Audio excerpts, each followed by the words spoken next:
Good morning students, welcome in mathematics class. तो आपने देखा कि पिछले वीडियो में हम कर रहे थे रूल नंबर 11। रूल नंबर 11 मतलब आंशिक भिन्न द्वारा समाकलन करना। इस रूल की मैं आपको इम्पोर्टेंस भी बता चुका हूँ पिछले वीडियो में। आई होप आपने पिछला वीडियो देख लिया होगा। ठीक है, रूल नंबर 11 जो है वो है आंशिक भिन्न द्वारा समाकलन करना। इसका मैंने आंशिक भिन्न का आपको एक रूल बताया था कि अंश की घात हमेशा हर से कम होनी चाहिए। रूल नंबर 11 के अंदर यानी आंशिक भिन्न के अंदर 4 तरह के टाइप हैं। पिछले वीडियो में मैं आपको टाइप 1 और टाइप 2 मैं बहुत अच्छे से करवा चुका हूँ। ठीक है, आज हम करेंगे टाइप नंबर 3। तो देखिए टाइप नंबर 3 क्या है कि देखो कि घातों की पुनरावृत्ति। पिछले वीडियो में जो आपने टाइप 1 और टाइप 2 किया उसमें आपने देखा होगा जो हर है हमारा, हर में जो आपके पास में रेखिक गुणनखंड होते हैं। देखो इस तरह से ये रेखिक गुणनखंड है, क्योंकि इनमें x की पावर एक ही है, हाईएस्ट पावर इसमें भी x की एक है, इसमें भी एक है, तो इसको बोलते हैं लीनियर फैक्टर्स यानी कि रेखिक गुणनखंड। ठीक है, इनकी घात 1 थी। अगर मान लो 1 से ज्यादा घात आ जाए, जैसे इसकी 2 आ जाए, इसकी 1 आ जाए, या इसकी 2 आ जाए, इसकी भी 2 आ जाए, यानी 1 से ज्यादा घात आ जाए, उस समय पर आप क्या करोगे? तो यही हमारा टाइप नंबर 3 है जिसका नाम है घातों की पुनरावृत्ति। तो देखो यहां देखिए टाइप 3 का मैंने जो मेथड है, जो इसका जो सिस्टम है वो लिखा हुआ है। यहां देखिए कि px प्लस क्यू अपॉन में x प्लस, देखो ऊपर वाले को डजेंट मैटर, ऊपर वाला कोई मैटर नहीं रखता, बस घात कम होनी चाहिए। आप ऐसे मत सोचो कि ऊपर एक घात होनी चाहिए, ये तो सिर्फ एक आपके सामने एक मेथड को रिप्रेजेंट करने का एक तरीका है हमारा। बाकी आप अपनी भाषा में देखिए कि अंश कम होना चाहिए, चाहे वहां x हो ही ना, हर से कम होना चाहिए। हर में देखिए आप क्या आ गया, x प्लस ए की whole square into X plus B, यानी x प्लस ए की घात 2 आ गई ना। तो आप समझ जाना कि टाइप 3 लगेगा। जब एक घात होती है तो उसको एक बार ही लिखा जाता है, जिसकी 2 घात होती है उसको 2 बार लिखा जाता है। तो x प्लस ए की घात यानी पिछले जो टाइप 1 और टाइप 2 में घात कितनी थी आपके पास में, सबकी एक एक थी, तो सबको एक एक बार ही लिखा था मैंने, x प्लस ए, फिर x प्लस बी वाला, फिर x प्लस सी वाला, ऐसे। इसमें आपके पास घात 1 से अधिक है यानी 2 आ गई तो 2 बार लिखा जाएगा। तो आप कहोगे सर x प्लस ए का होल स्क्वायर है तो इसको लिखा जाएगा a बटा में x प्लस ए, एक बार हो गया। फिर b बटा में x प्लस ए का होल स्क्वायर। अगर ये घात 3 होती तो आप लिखते c बटा में x प्लस ए का होल क्यूब, यानी जितनी घात है उतनी बार लिखना है आपको। 2 घात थी तो 2 बार लिखा जाएगा, 3 होती तो 3 बार लिखा जाएगा। ठीक है, पहले a आ गया ऊपर, फिर b आ जाएगा, फिर c आ जाएगा, फिर d आ जाएगा, फिर e आ जाएगा। इसके प्रति आप बिल्कुल न घबराएं, ये तो कॉन्स्टेंट्स हैं ऊपर वाले, capital A, capital B, capital C। ठीक है ना। और इस x प्लस b की घात कितनी है, 1, तो इसको मैंने एक बार ही लिखा है, तो इसको बोलते हैं घातों की पुनरावृत्ति। ठीक है ना। तो टाइप नंबर 3 से रिलेटेड हम क्वेश्चन लेंगे। तो देखिए क्वेश्चन, इस क्वेश्चन को समझिएगा बेटा आप सभी लोग ध्यान से। देखिए क्या है, 3x माइनस 2 अपॉन में x प्लस 1 का whole square and x plus 2 into D X. तो देखिए अब आप कहेंगे सर अंश की घात 1 है, हर की टोटल घात कितनी है? देखो 2 घात तो ये, 1 घात ये, अरे होल स्क्वायर है तो द्विघात होगी ना, 2 घात और 1 घात, ये टोटल घात कितनी हो गई बेटा? 3 घात होगी, ऊपर 1 घात है। तो आप कहेंगे सर अंश की घात हर से कम है, हम आंशिक भिन्न का प्रयोग करेंगे। तो आप कहेंगे सर आंशिक भिन्न के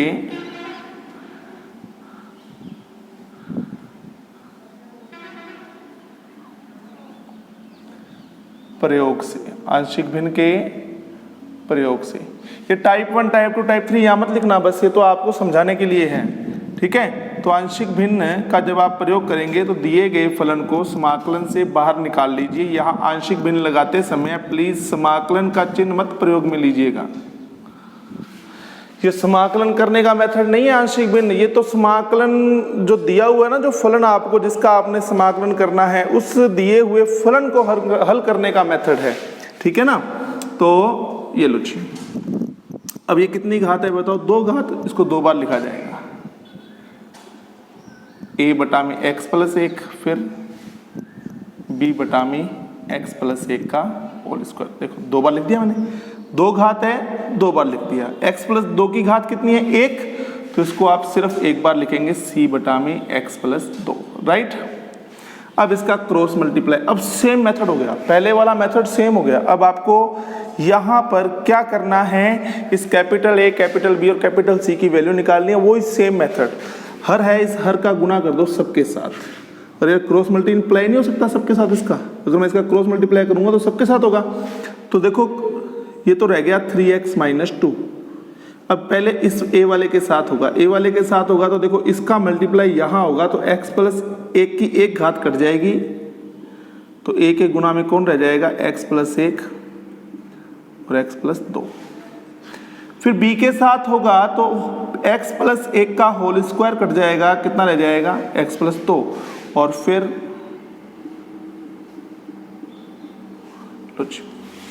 अब ये जो हर देख रहे हैं आप, अब इस हर में उपस्थित प्रत्येक गुणनखंड को 0 के बराबर रखकर आपको x के मान प्राप्त करने होते हैं।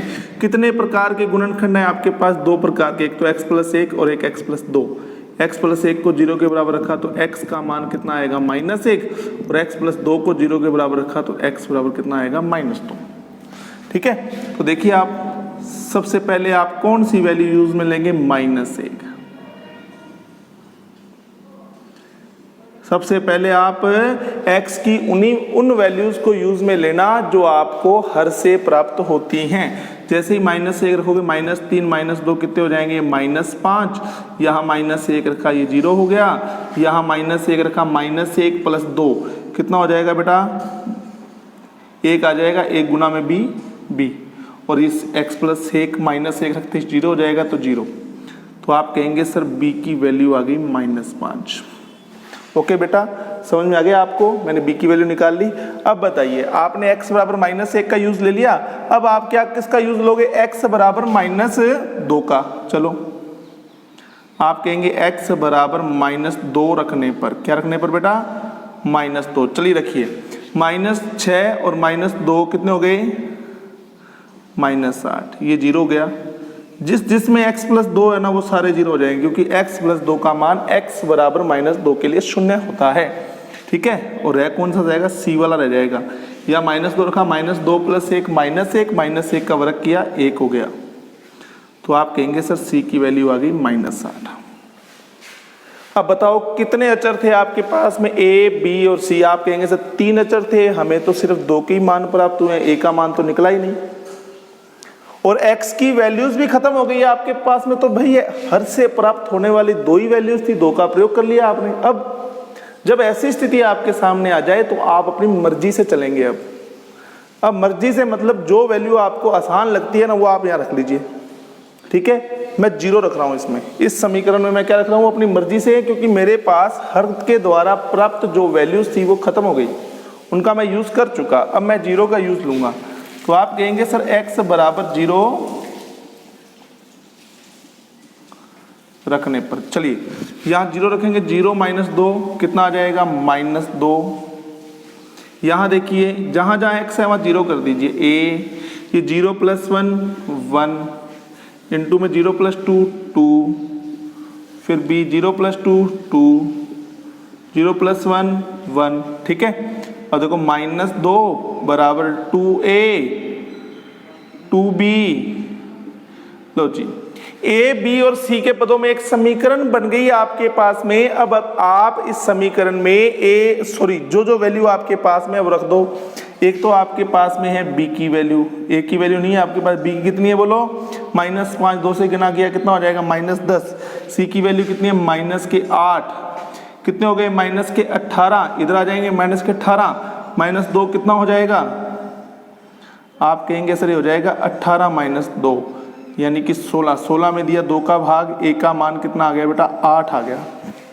ऐसे बिल्कुल केयरफुली ध्यान से आपको a b c के मान निकाल लेने। यहाँ पर अक्सर बच्चे जो है वो गड़बड़ करते हैं, इस वजह से आपका आगे का क्वेश्चन भी गलत हो जाएगा।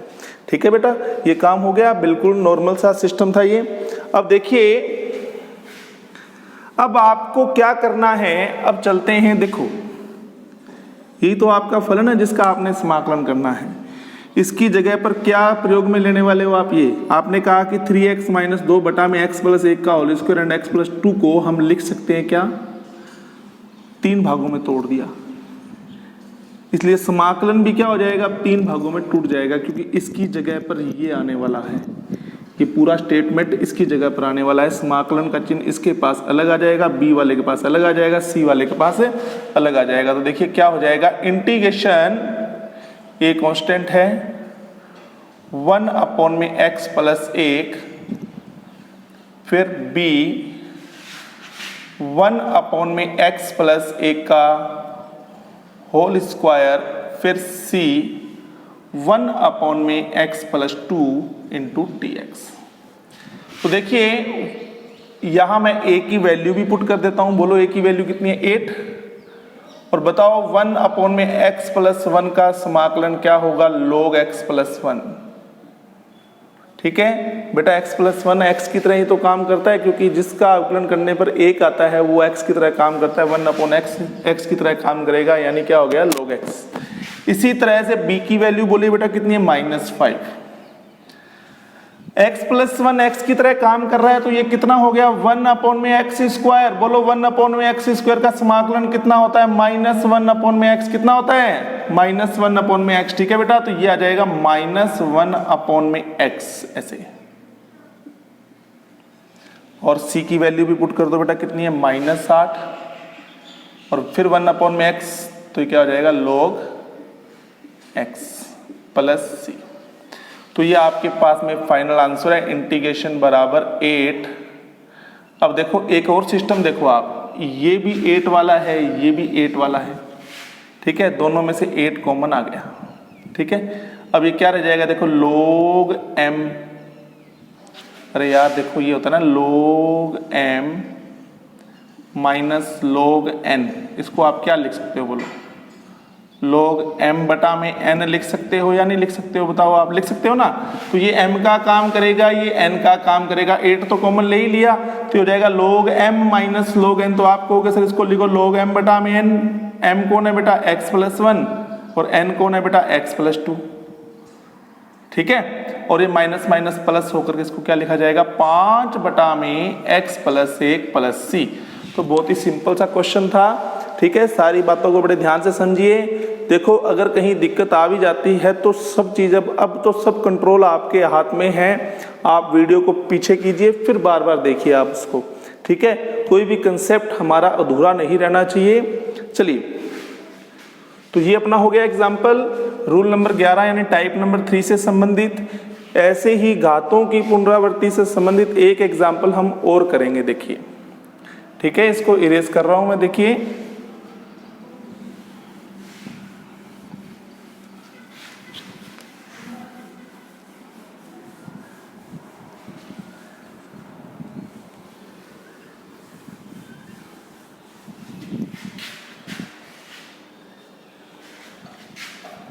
एग्जाम्पल, इंटीग्रेशन बराबर 1 अपॉन में x माइनस 1 का whole square and x plus 2 into dx। देखो ये एग्जाम्पल भी टाइप 3 से ही संबंधित है। यहाँ भी घातों की पुनरावृत्ति वाला नियम लगेगा। आप भी कॉपी और पेन ले लीजिए, मेरे साथ साथ कीजिए। लिखिए, आंशिक भिन्न के प्रयोग से, आंशिक भिन्न के प्रयोग से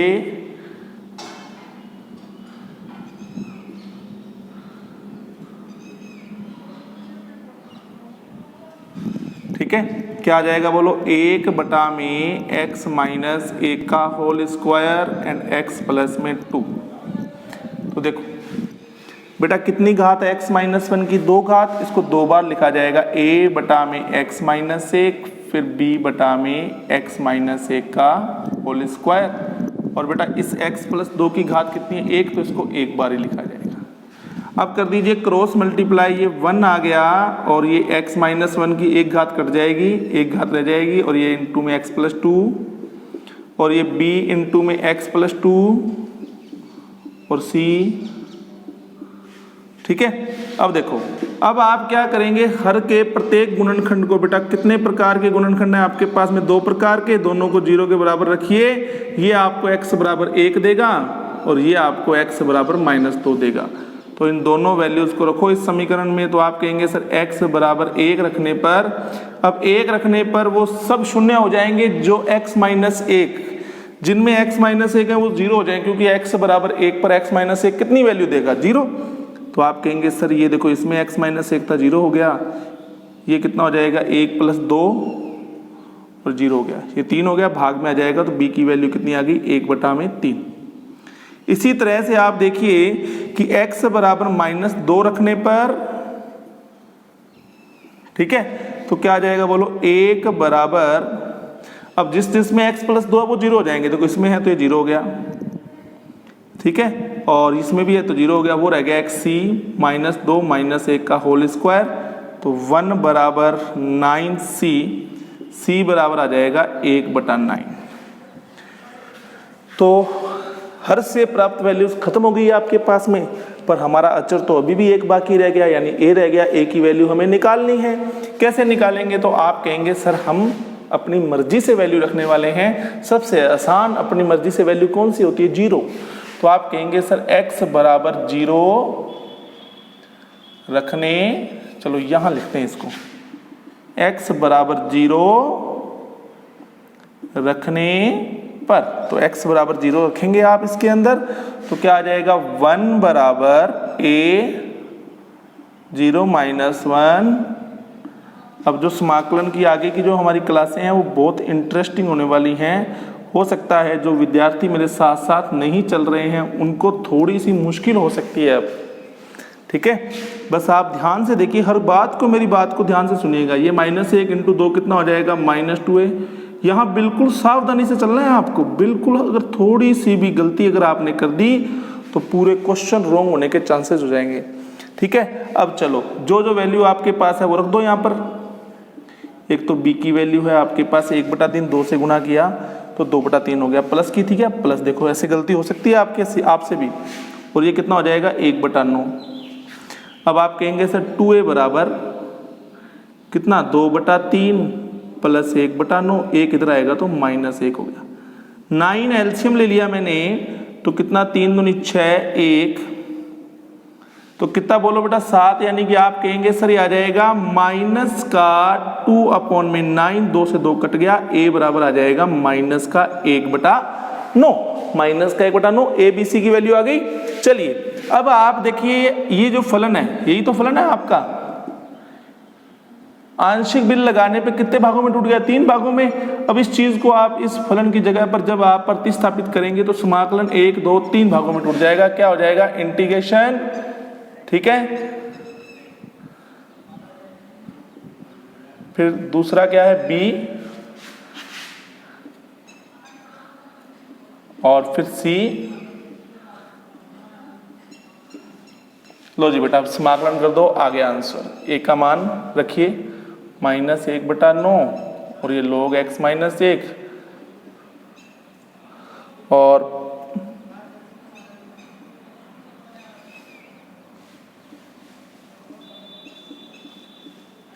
c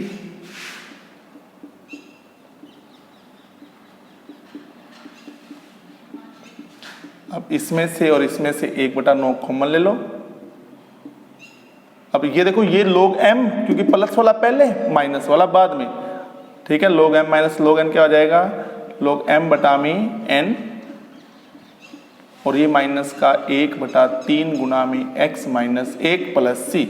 लो जी बेटा, ये हमारा हो गया आज टाइप नंबर 3। बहुत ही अच्छा नियम था, ध्यान से सभी नियमों को पढ़िए आप।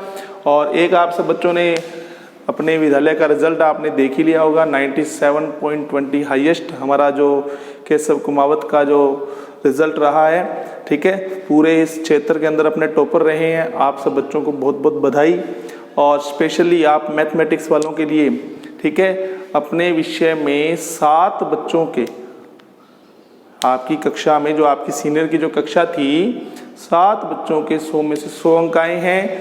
शायद आपको सूचना मिल गई होगी, आपने रिजल्ट देख लिया होगा और मुझे यूँ लगता है कि अब आपका भी कॉन्फिडेंस लेवल क्या हो गया होगा, अप हो गया होगा, क्योंकि शायद जो बच्चे पढ़ने वाले हैं, जो इच्छुक है, तो उन्हें ये महसूस हो रहा होगा कि आने वाले समय में हम भी 100 में से 100 ला सकते हैं। और मैं आपको कहता हूँ आप ला सकते हैं, बस अपनी पढ़ाई को आप निरंतर बनाए रखें।